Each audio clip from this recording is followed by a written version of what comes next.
The Laboratory of Fisheries Product Quality and Safety focuses on the academic and research activity related to analysis of quality and safety of fishery product, isolation, identification, and characterization of microbes from fishery product, extraction of secondary metabolites from fishery resource and bioactivity testing, and utilization of fishery.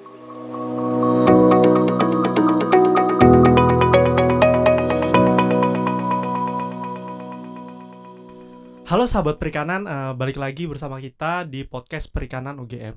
Baik teman-teman, kali ini kita akan memulai dengan segmen pengenalan laboratorium episode ketiga. Teman-teman bisa menonton episode pertama dan juga kedua di playlist di YouTube kita di media Perikanan UGM. Pada episode kali ini kita akan mengenal lebih dekat mengenai laboratorium mutu dan keamanan hasil perikanan UGM. Tentunya teman-teman, fasilitas laboratorium memiliki peran yang sangat penting sebagai tempat kegiatan riset, tempat penelitian, praktikum, serta pengujian ilmiah lainnya yang menunjang pembelajaran di kampus teman-teman. Nah, harapannya dengan ada laboratorium ini, para mahasiswa dapat menyeimbangkan antara pemahaman teori serta praktik-praktik di laboratorium atau di lapangan. Oleh karena itu, sudah hadir bersama saya narasumber kita, yaitu Ibu Indun Dewi Puspita, PSD, selaku Ketua Laboratorium Mutu dan Keamanan Hasil Perikanan UGM. Apa kabar, Bu Indun? Sehat, Mas Puji Yohanes. syukur. Baik, Bu. Alhamdulillah. Teman-teman semua, mungkin teman-teman memperhatikan kalau kita hari ini sudah melepas masker, karena juga kita sudah vaksin booster ya, Bu? Betul, udah 3 kali ya. Iya, dan kita merasa diri aman lah begitu. Harapannya juga semester depan kita sudah melaksanakan offline ya, Bu. Betul sekali. Ini kabar yang sangat baik untuk kita semua dan juga untuk sahabat perikanan untuk bisa hadir bertatap muka dengan kita semua. Baik Bu Indun, untuk pengawali podcast kali ini kita ingin mengetahui, Bu, kira-kira apa tugas dan tanggung jawab Kepala Laboratorium di Perikanan UGM? Oke, terima kasih Mas Yohanes. Jadi tugas utama untuk kepala laboratorium itu adalah menjalankan fungsi pendidikan dan juga penelitian begitu di wilayah kampus, dan juga jika ada gitu bisa juga melakukan pelayanan gitu terhadap permintaan-permintaan dari masyarakat begitu terkait pengujian begitu. Baik. Ya.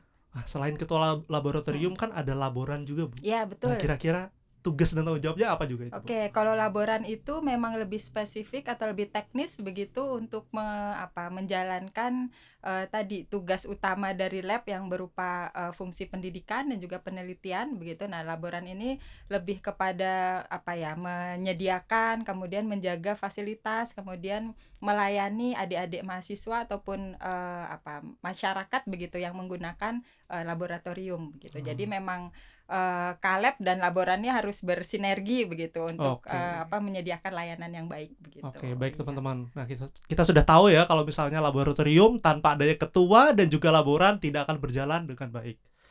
Nah, teman-teman, kita juga ingin mengetahui nih, Bu, secara garis besar Laboratorium Mutu dan Keamanan Hasil Perikanan UGM ini menaungi bidang ilmu apa atau topik penelitian apa? Oke, jadi secara umum karena nama kita adalah Laboratorium Mutu dan Keamanan Hasil Perikanan begitu, memang fokus utama atau bidang utama yang ada di dalam laboratorium ini adalah terkait dengan pengujian mutu begitu, baik mutu kimiawi gitu maupun mikrobiologis gitu, khususnya yang terkait dengan proses kemunduran mutu dari ikan begitu. Juga terkait keamanan ini lebih kepada memastikan atau menguji cemaran-cemaran yang kemungkinan ada di dalam produk perikanan, baik cemaran kimiawi maupun cemaran mikrobiologis. Nah, tapi tidak hanya itu saja, sebenarnya di lab kami juga menaungi bidang seperti pengolahan limbah begitu, kemudian juga mikrobiologi terapan. Jadi penggunaan mikroba begitu untuk menghasilkan metabolit atau produk-produk yang digunakan begitu untuk tahapan lainnya begitu. Baik, cukup luas sekali jadi, ya, Bu. Ya, jadi tidak hanya di mutu dan keamanan, tapi sebenarnya lebih luas begitu, Mas Yohanes. Intinya adalah menganalisis hasil perikanan betul, sehingga sampai kepada konsumen dengan aman. Betul, aman dan berkualitas gitu ya. Betul sekali. Nah, mungkin lebih detail kira-kira kegiatan-kegiatan apa yang selama ini ada di laboratorium, Bu? Entah itu praktikum dan lain Mm-mm. sebagainya. Oke, berarti kalau kegiatan itu memang tadi terkait dengan tugas ada 2, pendidikan dan penelitian, maka memang utamanya itu adalah kegiatan praktikum. Jadi di praktikum itu di lab MKHP ya kita Iya. sebutnya, menaungi beberapa mata kuliah praktikum seperti penanganan hasil perikanan, kemudian juga pengolahan dan pengujian mutu hasil perikanan, dan juga manajemen industri perikanan gitu. Nah, selain itu juga yang merupakan praktikum-praktikum dasar seperti pengantar bioteknologi perikanan dan juga praktikum hewan akuatik itu diampu gitu oleh lab MKHP bersama dengan lab lain karena sekarang Baik. kan praktikumnya terintegrasi Iya. begitu ya. Nah, kemudian juga terkait penelitian ya di sana banyak topik-topik penelitian yang terkait pengujian mutu begitu. Kemudian juga tadi mikrobiologi terapan, pengolahan limbah menjadi value added product dan juga terkait dengan tadi pengujian atau terkait ini tadi eh, keamanan pangan tadi, Mm-mm. keamanan pangan. Jadi pengujian atau identifikasi bakteri seperti itu juga dilakukan Baik. di sana. Jadi macam-macam sekali itu Iya, Bu. Baik. kegiatannya. Nah, kira-kira apakah laboratorium MKHP ini Mm-mm. memiliki sub laboratorium atau laboratorium penunjang? Oke, ini ceritanya ini sebenarnya dulu itu lab MKHP namanya itu adalah Lab Mikrobiologi Perikanan gitu ya. Mm-mm. Tahun saya agak lupa mungkin sekitar 2016 atau 2017 ada perampingan laboratorium begitu sehingga kemudian berubah nama menjadi Mutu dan Keamanan Hasil Perikanan. Oh, baik. Nah, dari dulu lab mikrobiologi itu adalah hanya ada satu lab itu begitu di Iya. bawah atau yang menaungi mata kuliah terkait mikrobiologi gitu ya sehingga perubahan nama itu sebenarnya tidak membawa dampak kemudian ada lab-lab sublab di bawahnya gitu Mm-mm. sehingga memang sampai saat ini dari dulu ini adalah satu lab begitu dan Iya. tidak ada sublab begitu akhirnya Oh, setelah ada perubahan itu gitu. baik. Baik, Bu. Oke. Mungkin pertanyaan selanjutnya, Bu. Kira-kira fasilitas penunjang atau alat-alat apa yang ada di lab MKHP begitu, Bu? Oke, kalau terkait dengan peralatan mungkin berarti terkait dengan tadi beberapa penelitian dan Ya, praktikum yang ada di betul. sana gitu sehingga alat-alat penunjang di sana lebih kepada alat-alat untuk pengujian produk khususnya mikrobiologis misalkan clean bench, kemudian autoclave, kemudian ada juga mikropipet, alat gelas Petri dan lain-lainnya gitu. Kemudian selain itu juga terkait dengan pengujian mutu, kita juga ada alat untuk pengujian TVB, TMA, kemudian juga untuk identifikasi molekuler khususnya ada PCR, kemudian juga ada centrifuge, ada water bath shaker, ya peralatan-peralatan dasar untuk Mikrobiologi. mikrobiologis dan juga bioteknologi begitu mungkin dan Baik. pengujian mutu. Baik. Mungkin selanjutnya untuk para laboran begitu, Bu, atau dan juga para praktikan ini wajib mematuhi aturan-aturan apa atau rules-nya itu seperti apa, Bu? Kalau berkegiatan di laboratorium. Oke, mungkin yang standar di lab mikrobiologi itu adalah kalau kita bekerja dan mikrobiologi berarti di situ ada hazard gitu ya. Iya. Maka aturan utamanya adalah harus menjaga keamanan diri sendiri dan juga keamanan orang lain gitu. Seperti misalkan menggunakan masker, menggunakan sarung tangan, kemudian tidak boleh makan dan minum di laboratorium. Kemudian juga peralatan harus dibersihkan setelah selesai menggunakan gitu. Jadi lebih kepada menjaga untuk keamanan bersama begitu karena di situ banyak makhluk-makhluk gaib gitu ya yang nggak kelihatan gitu ya mungkin bisa mengkontaminasi kita atau mengkontaminasi sampelnya orang lain begitu. Iya, Nah, betul jadi itu sekali. yang utamanya gitu di bekerja di lab situ. Baik.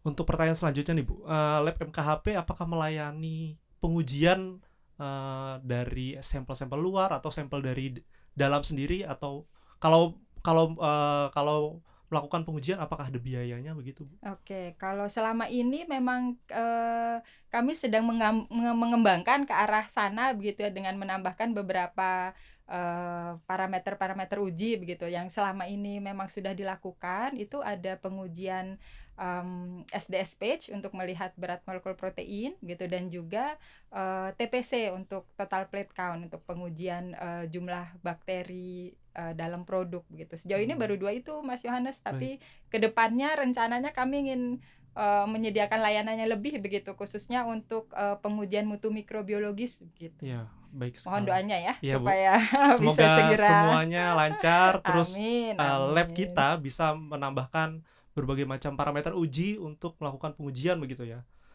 Baik Bu, untuk pertanyaan selanjutnya, bagaimana mekanisme administrasi terutama bagi mahasiswa gitu Bu yang ingin melakukan penelitian di laboratorium? Oke, berarti untuk bisa masuk ke dalam lab, semua lab di perikanan ya khususnya, itu memang pertama harus mengajukan surat izin dulu ke departemen, kemudian ditembuskan ke Kaleb begitu. Nah, nanti di dalam situ memang harus sudah terperinci judul skripsinya apa, kemudian di bawah bimbingan siapa, dan juga kira-kira peralatan dan bahan apa saja begitu yang akan digunakan gitu. Nah, ini nanti akan menjadi catatan atau menjadi arsip begitu di lab kami. Nah, untuk mahasiswa sebenarnya setelah mengajukan surat izin itu, kemudian bisa masuk asal punya sekarang kita sebut sertifikat pelatihan penggunaan laboratorium. Nah, ini yang harus wajib diikuti oleh semua mahasiswa. Jadi kalau tidak punya sertifikat itu belum boleh masuk lab untuk penelitian gitu. Sehingga biasanya di awal semester ini adik-adik harus mengikuti pelatihan yang diadakan oleh departemen begitu sebagai syarat untuk masuk ke laboratorium. Baik, berarti itu wajib ya Bu Wajib, sifatnya? betul. Sekarang sifatnya wajib, sehingga keamanan dan kenyamanan adik-adik nanti di laboratorium itu bisa lebih terjaga begitu. Baik, dengan mungkin di pelatihan sertifikat. itu juga mengajarkan basic-basic laboratorium seperti Betul, apa, betul, skill-skillnya. betul, keamanannya, kemudian cara penggunaan peralatannya begitu. Karena kan lab memang untuk banyak orang begitu ya, sehingga memang skill dan juga manajemen itu menjadi hal yang penting. Baik. Begitu. Penting sekali yaitu teman-teman agar di laboratorium kita bekerja tidak gerasak-gerusuk, terburu-buru, dan selalu berhati-hati. Betul. Nah, pertanyaan selanjutnya Bu, apakah mahasiswa non-perikanan ini dapat menggunakan fasilitas di lab begitu untuk penelitian atau riset begitu Bu? Sejauh ini kita pernah atau sudah menerima mahasiswa dari luar perikanan begitu. Jadi sangat boleh sekali, lab kami sangat terbuka. Nanti memang harus ada tahapan izin begitu yang harus dilakukan. Biasanya nanti dari institusi atau dari fakultas atau departemen di mana mahasiswa tersebut berada, itu kemudian mengirimkan surat gitu kepada departemen. Nah, nanti departemen akan menembuskan ke kepala lab begitu. Ada mahasiswa lain yang akan menggunakan laboratorium gitu. Nanti surat izin, alur perizinan itu akan sama dengan mahasiswa kita gitu. Tapi mereka harus izin dulu dari departemen ke departemen gitu, atau dari fakultas begitu. Baik. Sejauh ini mahasiswa mana tuh Bu yang Sejauh sudah ini yang sudah ada itu dari program studi bioteknologi. Biotek. Kemudian S2 ya, betul. Ada juga dulu dari peternakan begitu. Peternakan. Jadi memang terbuka. Ada yang kemarin itu dari biologi gitu, dan juga kedokteran gigi juga ada gitu. Mungkin karena lab sana penuh atau atau mungkin fasilitasnya mungkin ada di sini begitu, sehingga kemudian memang lab kami sangat terbuka sebenarnya. Mas Yohanes. Ya. Untuk kegiatan PKM juga sangat terbuka sekali ya Bu? Ya, betul PKM, dan dulu kami juga pernah menerima adik-adik SMA. Adik-adik SMA yang melakukan riset karya ilmiah remaja begitu. Itu juga beberapa sempat nge-lab di tempat kami. Jadi intinya kami mensupport masyarakat begitu yang bisa yang terkait dengan mutu dan keamanan gitu. Kalau ada fasilitasnya di lab kami itu sangat terbuka. Baik, teman-teman, ini adalah kabar yang sangat baik begitu, terutama untuk para mahasiswa dan juga para siswa di SMA begitu, untuk teman-teman mengembangkan keilmuannya, terutama praktiknya yang ada di laboratorium maupun di lapangan. Baik. Untuk pertanyaan selanjutnya Bu, untuk para mahasiswa yang melakukan penelitian, apakah selama ini ada dana yang diberikan oleh departemen begitu untuk menunjang penelitian tersebut? Baik, jadi pada prinsipnya adik-adik mahasiswa yang melakukan penelitian di laboratorium begitu, kalau itu adalah mahasiswa S1 itu utamanya adalah dia tidak harus mengeluarkan biaya begitu ya, baik biaya misalkan bench fee atau mungkin biaya terkait dengan penyewaan ruangan, alat dan bahan begitu. Nah, tapi memang ketersediaan bahan, khususnya bahan habis pakai di lab itu mungkin tidak bisa mengcover seluruh kebutuhan mahasiswa karena terkait dengan topik penelitian masing-masing. Jadi memang yang ada di lab itu khususnya untuk bahan itu hanya bahan-bahan dasar begitu ya. Nah, sehingga kalau memang mahasiswa melakukan penelitian yang spesifik itu biasanya nanti adik-adik mahasiswa ini di-cover oleh penelitian dosennya begitu. Sehingga umumnya yang saya tahu mahasiswa S1 kalau di tempat kami itu tidak membayar biaya penelitian tapi tercover oleh hibah penelitian dari dosen pembimbingnya begitu. Baik, jadi mahasiswa S1 nggak usah takut kalau misalnya penelitian berhenti di tengah jalan. Tentunya dosen-dosen sudah mengcover semuanya dengan baik. Nah, tadi kan sudah ada administrasi bagaimana mahasiswa untuk melakukan penelitian. Nah, setelah melakukan penelitian nih Bu, kira-kira mahasiswa ini harus melakukan apa atau rules-nya itu seperti apa Bu? Oke, ini pertanyaan penting Mas Yohanes. Karena biasanya kalau sudah masuk kita harus keluar gitu ya, masuk dengan baik, keluar dengan baik. Betul. Gitu ya. Jadi memang secara administrasi untuk adik-adik mahasiswa yang sudah selesai penelitian, kemudian biasanya mereka sudah selesai sidang, sudah dinyatakan lulus gitu. Nah, untuk bisa melanjutkan ke tahapan kelulusannya begitu mereka memerlukan surat bebas alat begitu. Jadi semua administrasi di lab sudah diselesaikan. Nah, surat ini biasanya diajukan kepada kami, nanti diparaf oleh laborannya. Nah, ini menjadi penting karena kami akan memaraf itu jika memang semua urusan di lab sudah selesai gitu. Baik tadi misalkan penggunaan bahan, penggunaan peralatan sudah diselesaikan, sampel-sampel yang disimpan di dalam lemari es misalkan sudah dibersihkan gitu. Jadi kalau masuk tidak membawa barang maka keluar tidak boleh meninggalkan barang begitu prinsipnya. Jadi ini administrasi yang harus diselesaikan begitu oleh adik-adik. Memastikan semuanya bersih tanpa ada peninggalan. Betul, karena nanti adik-adik yang lainnya kan akan masuk begitu ya. Memenuhi kulkas nanti. Baik, untuk pertanyaan terakhir Bu, kira-kira apa saja teknologi atau produk ataupun hasil pemikiran unggulan ataupun jurnal-jurnal begitu Bu yang sudah dihasilkan di laboratorium kita ini? Oke, jadi kalau terkait dengan produk dan juga jurnal begitu, ini terkait dengan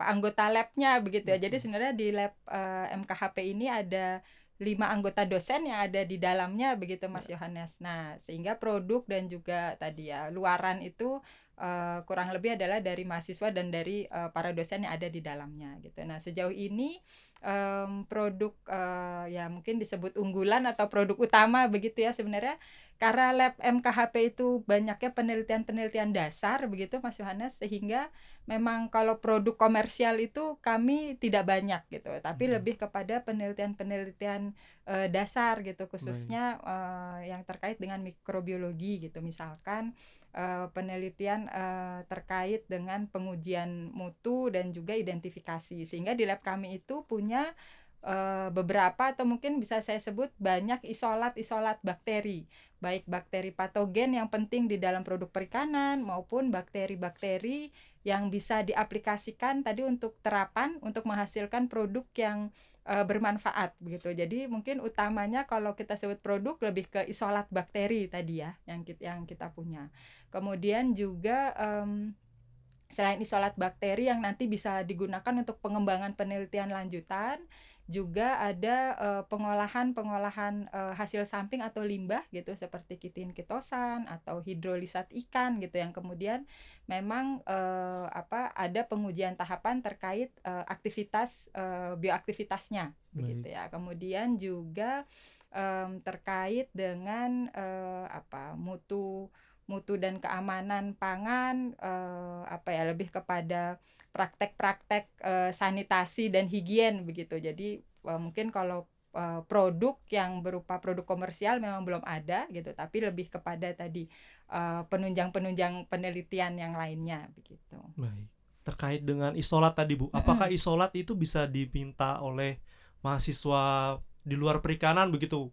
Ketika mereka mungkin membutuhkan isolat bakteri tertentu, apakah bisa dikirimkan atau sebagainya? Sejauh ini memang kami belum pernah melakukan itu Mas Yohanes, tapi kami sangat terbuka misalkan nanti memang isolat kami ternyata bermanfaat gitu, bisa digunakan oleh pihak lain gitu kami sangat terbuka gitu. Nanti Baik. silahkan mungkin bisa berkomunikasi lebih lanjut begitu. Jadi memang kami punya isolat kalau untuk patogen ada bakteri pembentuk histamin, kemudian juga tadi untuk yang mikrobiologi terapan ada bakteri pembentuk kitinase, kemudian yang sekarang dikembangkan juga bakteriosin begitu. Tapi memang karena masih berupa penelitian dasar begitu ya, Iya, sehingga mungkin penggunaannya nanti bisa dikoordinasikan atau kerjasama lebih lanjut mungkin begitu. baik.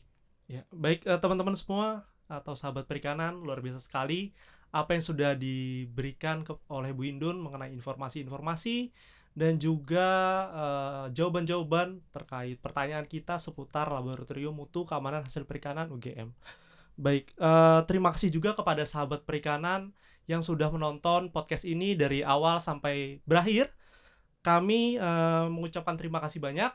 Jangan lupa untuk teman-teman untuk like, komen, dan juga subscribe serta mengaktifkan notifikasi di channel Media Perikanan UGM sehingga teman-teman dapat mengetahui upload terbaru ataupun video terbaru dari kami. Teman-teman juga wajib ataupun mengikuti media sosial eh, Perikanan UGM baik itu di Instagram ataupun juga di TikTok. Baik, saya Yohanes Arvinda mewakili Bu Indun dan juga kru yang bertugas mengucapkan terima kasih banyak. Sampai jumpa.